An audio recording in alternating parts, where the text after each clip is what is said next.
Se você ainda não me segue no Instagram, vai lá, @SamuelCacunha. E se quiser o conteúdo completo de biologia para vestibular e Enem, acesse a minha plataforma. O link está aqui na descrição do vídeo. Uma boa aula! Fala pessoal, tudo certinho? Bem-vindos à aula de introdução à histologia. Histologia que é um assunto muito importante dentro da biologia, inclusive para sua prova de ensino médio, vestibular, Enem ou até mesmo para as provas do ensino superior, claro, desde que o seu curso seja na área da saúde, como biologia, biomedicina, farmácia, enfermagem, medicina veterinária e qualquer outro curso na área da saúde, estuda histologia. Histologia é o estudo dos tecidos vivos, obviamente, e aí eu fiz um pequeno conceito aqui para vocês. Um tecido é a união funcional de células. Imagine que célula é muito complexa já. Existem, inclusive, organismos de uma única célula. Mas você concorda que quanto mais complexo é o organismo, mais complexas deverão também ser as relações das células desse organismo. Então imaginem nós, somos organismos muito complexos, bastante derivados. Nós temos diferentes tecidos. Cada um dos tecidos tem uma função específica para nos manter vivos. Então vamos lá, lembrando que no início da biologia, o que a gente estuda lá? Lá quando a gente faz os níveis de organização estudados na biologia. A gente estuda que os átomos formam as moléculas, que formam as organelas, que formam a célula, que formam os tecidos. Então já disse para ti, o tecido é a união funcional de células. Portanto, quando células se unem para desempenhar um papel mais complexo, elas formam os tecidos. No nosso corpo a gente tem vários tecidos, mas 4 são os básicos que eu já vou falar para vocês. Então te liga que esses tecidos por si só, ora, um organismo complexo não é formado apenas só um tecido, não. Eles se unem para formar os órgãos. Professor, quer dizer que um órgão é formado por diferentes tecidos? Sim. Imagine o teu coração. Quando a gente fala em coração, tu fala, não, professor, meu coração é formado por tecido muscular estriado cardíaco. Tudo bem. Mas eu falo para ti que, embora o teu coração seja formado predominantemente pelo tecido muscular estriado cardíaco, ele também tem outros tipos de tecido, como tecido conjuntivo cartilaginoso e vários outros, tecido epitelial revestindo ele. Então um órgão ele é constituído por diferentes tecidos. Um exemplo bem didático é a pele. A gente fala, professor, a minha pele é tecido epitelial, revestindo tudo mais. Te liga, a pele é um órgão, portanto possui diferentes tecidos. É claro que a parte que a gente toca da nossa pele é tecido epitelial, mas embaixo já tem tecido conjuntivo, tem terminações nervosas, então tem tecido nervoso, tem tecido muscular, claro que tem. Quando a gente se arrepia, seja com aquele beijinho aqui, ou seja com um susto, ou com um frio, o que acontece com cada um dos pelos? Eles se arrepiam. Como é que o pelo se arrepia? Para cada pelo existe um músculo, bem pequenininho, chamado de músculo eretor do pelo. Quando você se assusta, ou dá o beijinho, ou está com frio, cada um desses músculos se contrai e o pelo aumenta, o pelo fica arrepiado. Então repara que na pele tem diferentes tecidos também, a pele é um órgão. E aí, claro, os órgãos vão formar os sistemas e os sistemas vão formar os organismos. Se você quiser, a gente tem uma aula de nível de organização estudados na biologia, é só pesquisar seguido do meu nome ali. Ora, agora estudar os tecidos, estudar a histologia é muito importante, principalmente para a patologia, estudar doenças. Lá na Universidade Federal de Pelotas, quando eu entrei, já no primeiro ano, eu estava bem louco, fiz estágio, quero fazer estágio, quero estudar tudo. E eu já estava estudando citologia e histologia no primeiro ano, entrei no estágio de histopatologia veterinária. Então a gente simplesmente pegava as lâminas, olhava, porque é necessário para você estudar histologia, tu tem que observar os tecidos no microscópio. Aí você faz os cortes, as lâminas, prepara, põe o corante e examinava lá. Bom, o que acontecia, a gente examinava muitas vezes tumores ou tecidos de animais para a gente tentar identificar qual é a doença que ela está. Então, quando você estuda os tecidos, você também está estudando a patologia. Porque se tem um tecido que está doente, se tem algum problema naquele tecido, obviamente as células vão estar diferentes, o tecido vai estar diferente, e a partir do conhecimento da histologia, você consegue identificar uma doença e aí tratá-la. Por isso que é algo muito importante na área da saúde. Se você vai fazer a área da saúde, isso aqui, gente, histologia, citologia é fundamental para ti. Agora, olha só, como estamos falando de tecidos animais, você sabe que existem 4 tecidos básicos dentro dos tecidos animais. Quais são eles? O tecido epitelial, um dos mais famosos, tecido epitelial que a gente mais estuda, porque não é tão difícil. Só que depois nós temos também tecido conjuntivo. Para você ter uma ideia, o tecido conjuntivo tem várias e várias subdivisões, que no próximo quadro eu vou mostrar para vocês, todas essas subdivisões. Tem o tecido muscular, que faz os movimentos do nosso corpo, sejam eles voluntários ou involuntários, também eu vou falar para vocês. E o tecido nervoso, extremamente complexo. Gente, tecido nervoso é muito complexo, tanto é que quanto mais complexo é algo na biologia, menor é a capacidade de regeneração disso. E aí que tá, se o tecido nervoso é muito complexo, a regeneração dele é muito baixa. Devido a isso, lesões no sistema nervoso ou nos tecidos nervosos não fazem uma regeneração completa e aí acaba tendo uma sequela para a vida inteira. Beleza, 4 tipos básicos. Agora, olha só. Professor, tudo bem, já entendi isso aqui, introdução, mas quando eu estou estudando histologia, o que eu tenho que estudar? Repara que entre várias estratégias, quando você pega para estudar histologia, lembre-se de, estou estudando um tecido, qual é a função desse tecido? Onde ele ocorre? Claro que a função e onde ele ocorre, muitas vezes está atrelada.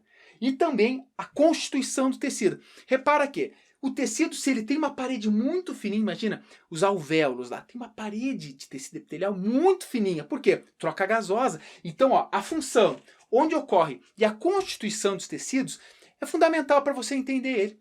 E também origem embrionária. Por que, professor, origem embrionária? Muitas provas, não é poucas, são muitas mesmo, cobra a origem embrionária do tecido. Ah, pessoal, eu já estou confundido, o troço é difícil. Não, calma, vou com calma. Quando o espermatozoide e o óvulo se juntaram lá, tu não te lembra, mas você já foi um embrião, você começa a se dividir, uma célula se divide em 2, 4, e vai se dividindo até formar a gástrula. Essa gástrula aqui, ela é formada já, no nosso caso, que temos 3 folhetos embrionários, elas são formadas, a gástrula é formada pela endoderma, ou endoderme, tanto faz, pela mesoderma, meso está no meio, e pela ectoderma, que está por fora. Repara que são 3 folhetos embrionários. Cada um desses folhetos embrionários dá origem a diferentes tecidos, e aí que eu vou falar para vocês quais são eles, porque é muito importante, isso você tem que saber. Claro que nas aulas específicas dos tecidos, a gente exemplifica com mais detalhes, mas já de introdução você tem que sair com essa informação. Repara que o tecido epitelial, ele tem origem ecto, meso e endoderma. Portanto, os 3 folhetos embrionários originam os diferentes tecidos epiteliais. Então tem que saber, ok? Outra coisa, o tecido conjuntivo. Professor, o tecido conjuntivo, ele é originado de qual folheto embrionário? Da mesoderma. Portanto, se cair na provinha, tu sabe que esse tecido aqui da metade, do meio, da meso, é que dá origem a todos os tecidos conjuntivos. Ó, tecido muscular, os bodybuilder, tu pode chegar na academia e falar assim, pô, folheto embrionário, qual é o folheto embrionário que originou os teus músculos? Tu fala, se é tecido muscular, mesoderma. Meso também, do meio aqui. E claro, tecido nervoso, quem é que origina? Qual é o folheto embrionário que vai se diferenciar em tecido nervoso? É a ectoderma, que está por fora. Então te liga, isso é importante. Isso é um embrião. Tu já foi, tá claro, tá cortado aqui, tá? Nós temos, depois não tem no YouTube, mas se vocês quiserem, é só clicar aqui que eu vou publicar aula de embriologia no YouTube e aí vocês vão chegar e se aprofundar mais nesse assunto. Mas isso é um embrião. Cada uma desses folhetos embrionários se dividem para dar origem aos tecidos. Fundamental, importante e interessante. Agora, outra coisa, você está estudando histologia. Eu falei que é importante você saber a constituição dos tecidos. Porque, claro, dependendo da função dele, ele tem uma constituição diferente. Basicamente, os tecidos, ele é formado por células, você já sabe, união de célula forma os tecidos, mas repara que entre uma célula e outra existe algo no meio. Isso que está entre as células nos tecidos é chamado de matriz extra. Não é dentro, é extracelular, fora da célula. E, portanto, quando você estuda a histologia, você está estudando as diferentes células que formam o tecido e todo o material que está entre essas células, que a gente chama de matriz extracelular. Dentro da matriz extracelular, você sabe que você pode encontrar água, íons, proteínas, glicosaminoglicanos, proteoglicanos, proteínas e glicídios, glicoproteínas, predominantemente glicídios, mas também tem proteínas, e fibras proteicas, que, por exemplo, fibras elásticas, colágenas e reticulares. Ah, professor, isso aqui tudo é muito complexo, calma. Essa constituição aqui, por exemplo, no tecido epitelial, basicamente, não tem matriz extracelular, é muito pouco. Agora, qual é o tecido, professor, que é cheio de matriz extracelular? Aquele tecido que complica, né? O tecido conjuntivo. Tecido conjuntivo é rico e abundante em matriz extracelular. Os outros não. Mas aí, portanto, quando você for estudar o tecido conjuntivo, você vai se aprofundar em cada um desses elementos que constituem esse tecido. Tranquilo? Ah, professor Tato, falou que tem diferentes células. Claro, depende do tipo de tecido, vai ter células muito diferentes dos outros. Mas qual é a função da matriz extracelular nos tecidos? Sobretudo no tecido conjuntivo, que é rico dessa substância. Perceba que tem várias funções. Entre elas, ancoragem. Imagina, tem um tecido, esse tecido não fica soltaço, ele tem que ficar preso em outros tecidos para dar a tua sustentação. Então faz a ancoragem dos tecidos, resistência, inclusive na tua pele, essa resistência toda é formada pela matriz extracelular, preenchimento de espaços, transporte de substâncias, de gases, de nutrientes, migração de células. Imagina, tem células que fazem migração. Essas células migram por onde? Não tem como. Não, tem que passar por algum lugar. Portanto, vai passar pela matriz extracelular. Não vai ser uma célula passando por dentro de outra célula. Não, elas passam pelo lado. Portanto, gente, a matriz extracelular é muito importante. Quando a gente estuda tecidos, a gente estuda as células que formam os tecidos, mas também toda a substância que tem entre essas células, que a gente chama de matriz extracelular. Tranquilo? Pessoal, isso aqui é a introdução. Agora eu vou apagar e vou fazer um super mapa mental para vocês. Tipo, o tecido epitelial é subdividido em quais? O tecido conjuntivo é subdividido em quais?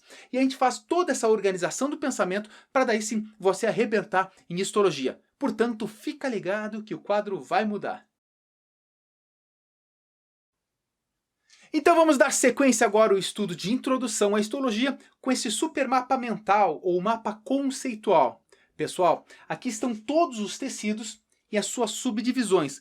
Lembrando que estamos falando dos tecidos que ocorrem nos animais. Histologia vegetal você encontrará em outra aula. Já falei para ti que existem 4 tipos básicos de tecido. O tecido epitelial, tecido muscular, o tecido conjuntivo e o tecido nervoso. Agora eu vou falar quais são os tipos de cada um desses tecidos, onde ocorre a principal função, e aí tudo fará sentido. Essa é uma aula muito importante. A aula de introdução faz com que você consiga enxergar o geral, o amplo. E depois, claro, quando você for se aprofundar e estudar fundo, por exemplo, tecido epitelial, você sabe que existem esses tipos, qual a função básica, e aí você se aprofunda com uma facilidade muito maior. Falando em tipos de tecido epitelial, existem 2. O tecido epitelial de revestimento, que faz o revestimento externo e interno dos órgãos, por exemplo, a tua pele. Você está tocando aqui. Ah, professor, você disse que a pele é um órgão. Sim, se é órgão, é formado por tecidos. Se você está tocando, está revestindo por fora. Se está revestindo, é o tecido epitelial de revestimento. Mas também glândulas são tecido epitelial. Portanto, é o tecido epitelial glandular. Quando você está suando, está chorando pelas glândulas lacrimais, né? Pelas glândulas sudoríparas suando, ou sei lá, quando você está secretando alguma coisa pelo teu corpo, a saliva, por exemplo, significa que ali, aquela glândula é um tecido epitelial. Isso é muito importante, você tem que saber que o tecido epitelial tem essas 2 subdivisões. É claro que na aula específica de tecido epitelial, a gente se aprofunda nos tipos de tecido epitelial de revestimento, nos tipos de glândulas, que são muito importantes, é bastante específico. Você acessando a nossa aula de tecido epitelial, você detona nesse conteúdo. Ah, nós temos o tecido muscular, muito famoso, lindo, charmoso, e que os bodybuilders querem tanto desenvolver. Te liga que o tecido muscular tem 3 tipos. Tecido muscular estriado esquelético, esse aqui está associado ao esqueleto. Geralmente, em quase que toda a sua predominância desse tecido esquelético, ele está associado, ele está ligado aos ossos. Por quê? Porque ele faz movimentos voluntários. Se você consegue mexer, é tecido muscular estriado esquelético. Portanto, ele é voluntário, possui estrias e tem movimentação rápida, brusca. Aí tem outro tipo de tecido muscular, que é o tecido muscular estriado, possui estrias, cardíaco. Ora, se está no coração, ele é um tecido involuntário. Você não controla as batidas do teu coração. Ah, coraçãozinho, vamos dar uma paradinha aí. Tu não faz isso, porque ele é involuntário. Mas é estriado também. Portanto, ó, esse estriado cardíaco, o nome já diz, só ocorre no coração. Tranquilão? E também tem tecido muscular liso. Se ele é liso, é porque não tem estria, te liga. E Se não tem estria, é liso, é barbado. Agora veja, ele é involuntário também, ele ocorre nos diversos órgãos, nas vísceras, no teu intestino, é liso. Você não controla o teu intestino. Ah, professor, como não? Não, tu não controla os movimentos do teu intestino. Musculatura lisa. Já a contração desse tecido liso é bem lenta. Lembra-se dos movimentos peristálticos do teu intestino. São movimentações lentas, involuntárias, em um tecido muscular que não tem estria. Por isso é chamado de liso. Claro, também temos uma aula específica de tecido muscular, onde a gente mostra as lâminas, mostra os desenhos de cada um desses tecidos musculares. Aí nós temos o terror da gurizada, que é o tecido conjuntivo. Pessoal, esse tecido conjuntivo ele é extremamente chato de estudar, porque ele tem muita subdivisão. E aqui tanto é que a gente tem aula de tecido conjuntivo, aula de introdução ao tecido conjuntivo e depois uma aula de cada um desses aqui. De tão difícil, de tão importante, tão complexo que ele é. Agora repara, o tecido conjuntivo, ele tem o que a gente chama de tecido conjuntivo propriamente dito, ou TCPD. O TCPD, ele pode ser frouxo, ou tecido conjuntivo propriamente dito frouxo, ocorre na pele, e pode ser denso, forte. O denso ele pode ser modelado, ou seja, ele tem as fibras tudo no mesmo sentido. Por exemplo, nos tendões. Lembra esse tendão de Aquiles aqui? Se tem fibras no mesmo sentido, ele é extremamente resistente nesse mesmo sentido.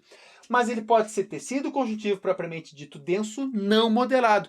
As fibras não estarão assim no não modelado, as fibras estarão todas assim. Também acontece na nossa pele para dar essa resistência, essa firmeza. Ok? Esse é o TCPD. Ainda dentro do tecido conjuntivo, nós temos alguns tecidos especiais, que é o tecido adiposo. Pô, são células adiposas que armazenam gordura, armazenam reserva energética.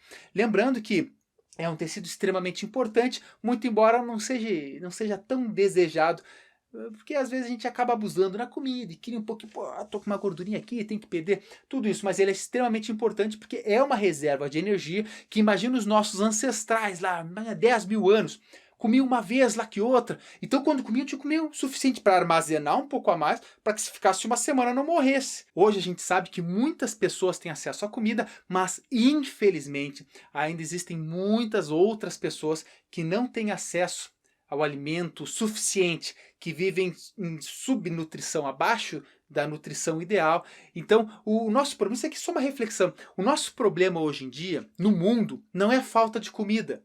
O que é o nosso problema é problema político, distribuição de alimento. Mas isso é um assunto para um outro vídeo. Então, o tecido adiposo armazena gordura. Aí tem tecido conjuntivo cartilaginoso, que forma as nossas cartilagens. Ele não é inervado, não é irrigado, por exemplo, a nossa orelha. Ah, professor, a gente não sente dor quando furar a nossa cartilagem? Na cartilagem não, mas os tecidos que recobrem a cartilagem sim. Aí tem o tecido conjuntivo ósseo, que obviamente formam os ossos.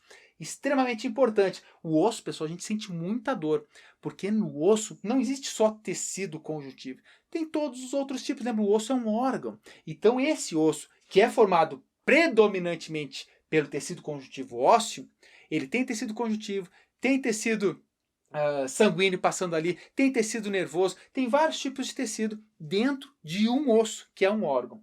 Tem o tecido conjuntivo hematopoiético, ele está dentro de ossos longos, fabricando células sanguíneas. E também tem tecido conjuntivo sanguíneo. O sangue é um tipo de tecido conjuntivo. Agora, guarda uma informação muito importante. Quando a gente fala de tecido conjuntivo, ele tem uma complexidade muito grande de células e uma abundante matriz extracelular. Em outras palavras, o tecido conjuntivo ele tem células e esse espaço entre as células é muito grande e, portanto, tem muita matriz extracelular. É diferente do tecido epitelial, do tecido muscular e até do tecido nervoso, que tem pouca matriz extracelular.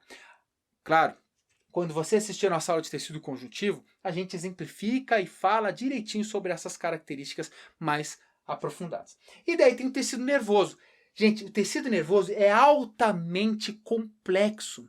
Repara que eu já falei para ti que quanto mais complexo é um tecido, menor é a capacidade de regeneração dele, porque ele é muito, muito, muito diferenciado. Isso ocorre nos diferentes órgãos do nosso sistema nervoso, que é formado por tecido nervoso. Repara que uma lesão na medula espinal Ah, professor, quebrou a coluna, acontece, se rompe a medula espinal, a pessoa, por exemplo, fica paralítica, ela não mexe da onde foi a lesão para baixo, não consegue mais movimentar, porque rompeu os neurônios que ali passavam, muito complexos. A gente tem neurônio que tem 1 metro de comprimento, fininho, mas 1 metro de comprimento, é uma célula.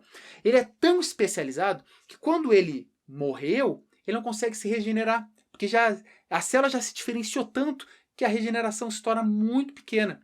E aí a pessoa acaba que, por mais que faça fisioterapia e melhore muito os movimentos, não volta 100%.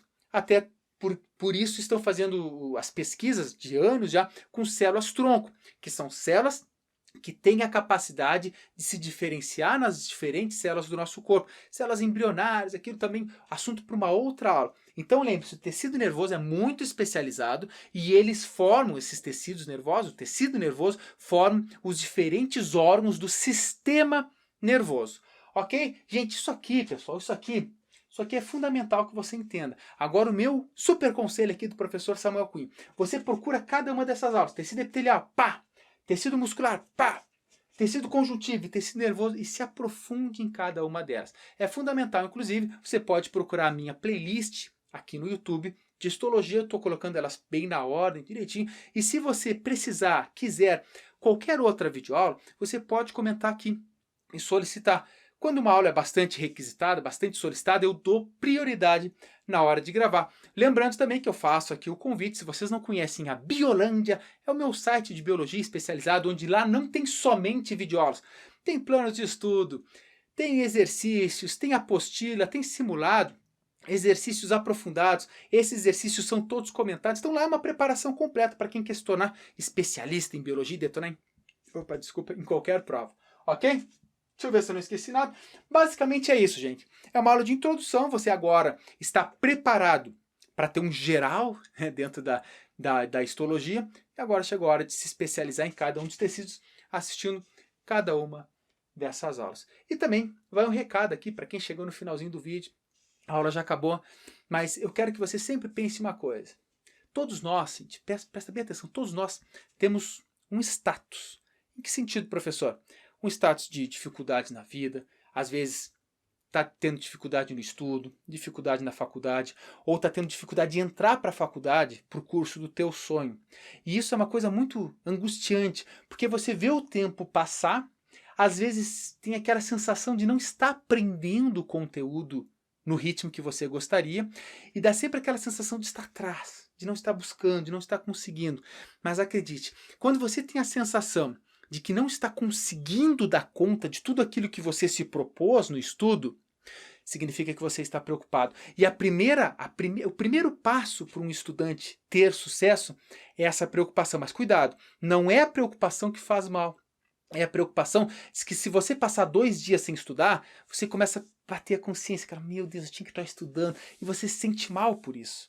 Mal no sentido bom da coisa, me entenda, não me entenda mal. Quando você começa a estudar, e aí sim, começa a ter essa sensação de que, embora esteja um pouco distante do que você queria estar, um pouco atrás, você está chegando, está buscando. E isso faz toda a diferença, acredite. Quanto mais a gente estuda, mais também a gente tem a sensação de não saber. Por quê, professor? Porque quanto mais tu estuda, mais você vê que existem mais conteúdos. Mas acreditem, por você estar estudando, você está um passo à frente.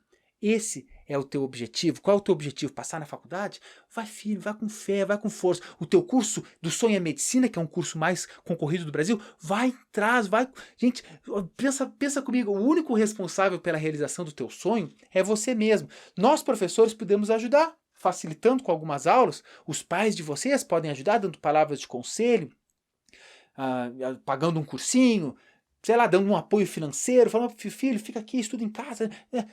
Gente, mas no final das contas, você está lutando contra você mesmo. Então essa angústia que muitas vezes a gente sente, essa ideia de estar sempre atrás, de não estar conseguindo, de perder o sono, de ficar preocupado, às vezes tudo isso faz parte da caminhada. Se fosse fácil, todo mundo conseguia. Não é fácil. Agora veja, você consegue, as pessoas conseguem quando lutam, quando saem da zona de conforto. E sair da zona de conforto é uma das coisas mais difíceis. Mas acredite, se você está aqui nesse momento, no final do vídeo, assistindo ou escutando essas palavras aqui, que eu estou falando de coração mesmo para vocês, vocês estão num diferencial. Eu espero muito que você realize o seu sonho. E lembre-se, no final da caminhada, quando você der aquela espiadinha para tudo que você fez, você vai até chorar, se emocionar, se arrepiar, porque você conseguiu passar por uma dificuldade. Todos passam por dificuldade. Espero que você passe o quanto antes, se é que você está passando por uma agora. Um grande beijo, um grande abraço e até mais nas próximas aulas. Tchau, tchau.